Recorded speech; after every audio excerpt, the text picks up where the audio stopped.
Segment 15. Now we take a look at the thought side of mindset or attitude, how we experience and express our thoughts. This idea came to me from studying cognitive psychology, which I'm not an expert in, but this is a very simple version. And it's about the fifth force that we feel that we create when we do this, which is very powerful. We're going to introduce you to the idea of what we call storylines. I made that word up for lack of a better word. Green storylines are by definition those that take you and the team to the outcomes you most want. And that creates a high performance context or a high performance fifth force. Red storylines take you away from the outcomes you most importantly want. Here's some things about the power of spoken thoughts. Look at this. In the beginning there was the Word, and the Word was with God, and the Word was God. Wow. Or how about this from the Toltec tradition? The Word is the most beautiful tool you have as a human. It is a tool of magic. People have been thinking about this for a long time. Here's Marcus Aurelius. Our life is what our thoughts make it. I think that's really quite insightful. So the definition of story from the Webster's Dictionary is a telling of a happening, true or fictitious, with the intent of informing or persuading. And most of the time we're trying to persuade. I want to define truth as that which is unarguable. It gives kind of a universality to this idea. And storylines are thoughts and expressions that seem true to us but are not the truth because they may not be truth for other people because they're arguable. I want to be clear, when we give storylines that seem true to us, these things are things we absolutely believe to be fact. And storylines can excite very powerful emotions. In this particular case, I showed people arguing about storylines.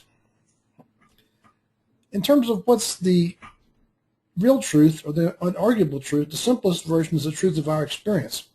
For example, if I said in this workshop, this room is hot, is that arguable?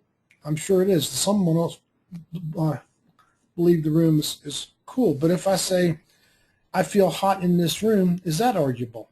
The answer is no. One exception, spouses. I'm hungry. No, you're not. Are you guilty of homophily? By the way, this is just a little trick I'm playing on people because in English language, things that start with homo, people think they're about homosexuality. And most people don't know this word, English word homophily. But what it is, it's our preference to relate with people who share our storylines. That's why for many people it's enjoyable to go to church. I think when you get into a building with so many people believing the same thing, it certainly has to be God's truth. And in the U.S. at least, we have I think a dangerous situation in that there are so many channels for information, so many TV channels and so many radio channels, that it's quite easy to find one that reinforces your viewpoint. And our country is getting stretched farther and farther apart as time goes on by these reinforcing ideas. This is in contrast to maybe 30, 40 years ago when we had the three big networks. And the people who were doing the news reports were giving really, I think, pretty unbiased versions of the news. Let's look at some human dynamics here. When we hear storylines we agree with, a little tiny voice whispers, that's the truth. It makes us feel good to hear these storylines, and it makes us fond of these people. When we hear a storyline we disagree with, a small voice says, that's just your storyline. It tends to make us angry, and we tend to fight about these things. I'm going to give you an example, and just because this is a very, very potent storyline. This is the American comedian Mark Twain talking about religions. Man is a religious animal. He is the only religious animal. He is the only animal that has the true religion. Several of them, in fact. He is the only animal that loves his neighbor as himself and cuts his throat if his theology isn't straight. He has made a graveyard of the globe in trying his honest best to smooth his brother's path to happiness and heaven. My view on religion storylines is that they energize people, make good people better, and they can sometimes make bad people much worse, as we see with terrorists or radical fundamentalists of any kind. Okay. I'm going to talk about a very special class of storylines, storylines about other people's motivations. And I'm going to illustrate this with a little example from my consulting practice. Got a call from a client, and he said, a customer is threatening to cancel our contract, and that they called me because they knew that I knew the client. And they said, we need you out here right away to come help us. So I jumped on a plane, flew to California, and met with him. I said, tell me what's going on.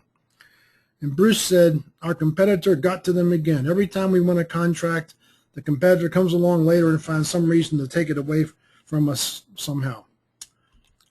I said, Sam, what do you think? Sam said he's never liked our company. He just doesn't like us, and that's why he's doing it. And Mary, what about you? And Mary said, he's getting orders from above. Management above him is making him do this. So I'm pondering this, and I'd worked with these people a couple of years, and I said, here's what I know about you guys. Bruce, you always see that competitor everywhere. I hear this story from you all the time about something. And Sam, you frequently complain that people don't like your company. I hear that from you. And Mary, you're always adverse to being managed, and you complain about micromanagement. So what's going on here? This is the phenomenon of projection. This is a psychological term. And the way it works is that we have this projector figuratively mounted on top of our head. It projects our worldview so powerfully that all we see is what is about us. Now, imagine you're the consultant. What would you do now? You've got 3 storylines of theirs. In fact, I may have even been running one of my own that I've just forgotten about. And you can see we'd take a very different course of action depending on which one we assume was correct. So what do?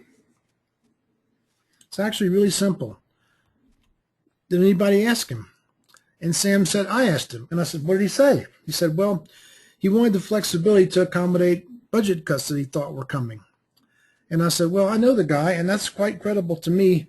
He's been working with us when we had big programs like this one, and budget cuts came, and we delayed the schedule and stretched out the contractor and paid and paid and paid. So I think that's quite credible. That's what's bothering him. So can we make a story to address that? And they said, oh yeah, we got a good story. So we sat down, made some briefing charts. They went and briefed the customer, and they phoned me after they left his office and said, it's all good. In fact, the briefing was so well received, he said, yes, I wanted to kill your contract, but now I'm so delighted with the contract terms that you gave us that I'd like to do more business with your company. So it had a happy ending. It's a guy named Robert Cooper that does this work, and he said, your storylines about other people's motivations are wrong 95% of the time. So what could you do with this insight? I'll tell you what you could do. When you hear yourself or others running a storyline about motivations, just stop. By the way, it's much, much easier to hear other people's storylines than your own. You might say, would you mind if I gave you a comment about your storyline? I think it's always a good idea to ask someone before you give them input. And if they say yes, you can say, well, what I'm hearing is a storyline about motivations, and you know they're almost always wrong. So I wonder if we should act on what you're saying or not. That's a good thing to do. That ends the first part of Storylines. Hope you enjoyed it. This part's lots of fun for me. And take care. Bye-bye.